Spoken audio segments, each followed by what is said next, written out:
China launched its youngest ever crew for its orbiting space station Thursday.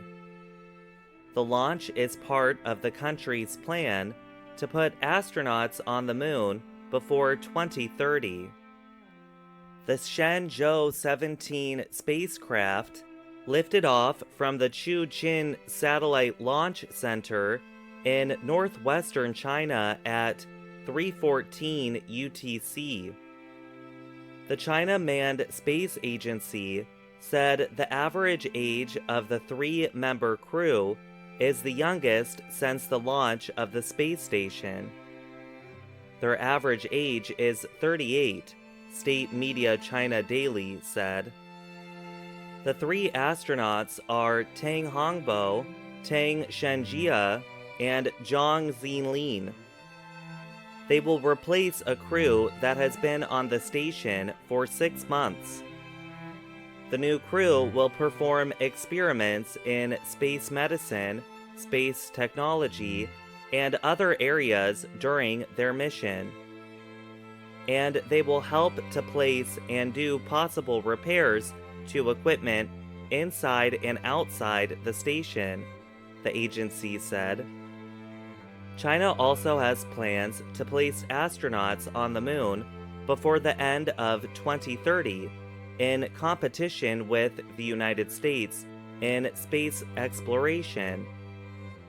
This follows other competition for influence between the world's two largest economies in the technology, military, and diplomatic fields.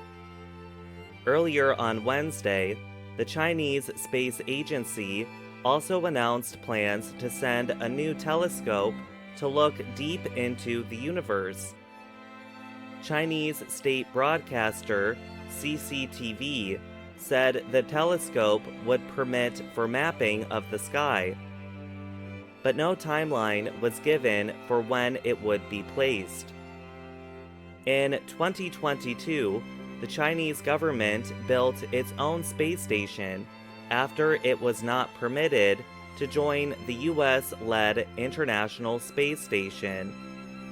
China's first manned space mission in 2003 made it the third country after the former Soviet Union and the US to put a person into space using its own resources.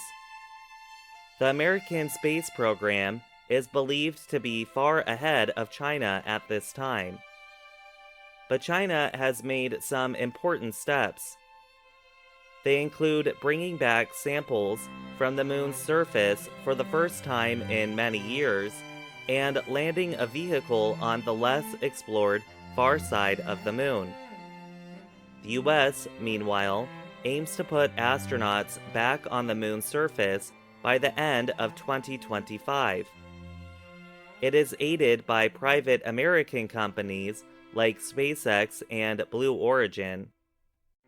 In addition to their moon or lunar programs, the two countries have also separately landed vehicles on Mars.